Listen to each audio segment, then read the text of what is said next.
Good morning, everybody. My name's Andrew Vance, and this is going to be kind of a strange message. It's not a message for everyone, it's more of a message for the church. And I mean churches in a capital C, the churches in a whole, the followers of Jesus Christ. I don't care whether you consider yourself Catholic, Pentecostal, Baptist, Presbyterian, whatever. If you're a follower of Jesus Christ, this message is for you. About December, God placed this message on my heart, and all it is that the church is falling apart, the church in general. I hear constantly amongst Christian believers that this world is hurting, all this bad stuff's happening, what's going on. Well, I think that a lot of it has to do with us. We've become a very, very quiet religion as far as following what God has commanded. God has commanded us to go unto all the world and preach the gospel, the good news, and we haven't been doing our job.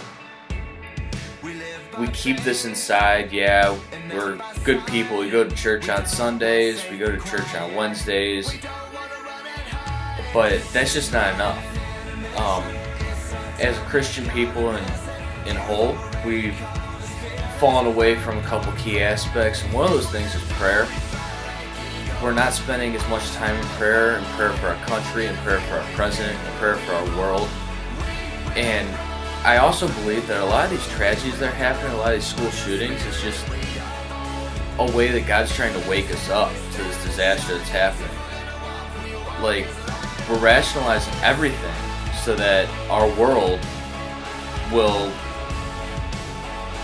come to us. But if we're rationalizing things like homosexuality and all these things that are a sin, then we're not doing anybody any justice because we're not sharing any truth. And that's where it all leads back to. We don't want to share the truth. It may be because we're worried we might offend somebody, we may lose friends, we may lose the respect of our coworkers, whatever the case may be. But I'm here to tell you it doesn't matter. Truth is truth. There's no ratification to it, there's no justification to it, it's just truth. And if you're not willing to share that truth with your friends, your loved ones, your coworkers, then you're not doing what God has commanded.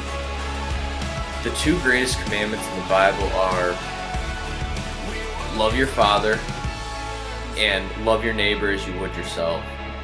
But if we take a brief look at what love is, then it's another thing that we're not doing. And that's simply by we're not sharing the truth. We're not sharing the gospel with the world.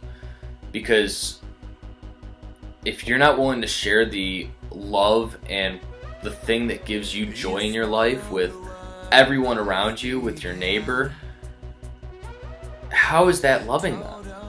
You know where they're going to end up. They're going to end up in hell, and that's all you're doing, is you're strictly loving them straight to hell. And I'm going to kind of leave you guys with that thought process. Just kind of think on that. How are you showing love if you're not willing to share your faith with others? If you're not willing to show love and compassion for others?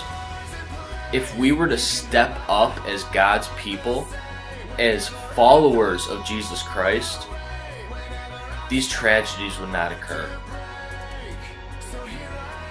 My name's Andrew Vance, and if you have any questions, my email is going to be in the credits.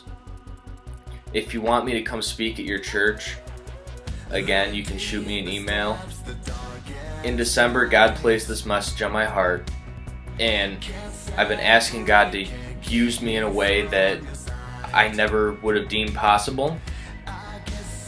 And when He gave me an answer, I didn't like it. I thought He would want me to go, feed the homeless, reach out to those that are non-believers, but no. He's called me to reach out to the church, and that scares me beyond belief. I never would have thought that the church needs someone to reach out to him, but that's the calling He's placed in my heart. So, pastors, deacons, like I said, if you want me to come speak at your church, just shoot me an email and I'll be happy to do so. Thank you, and I hope you enjoy the rest of your day.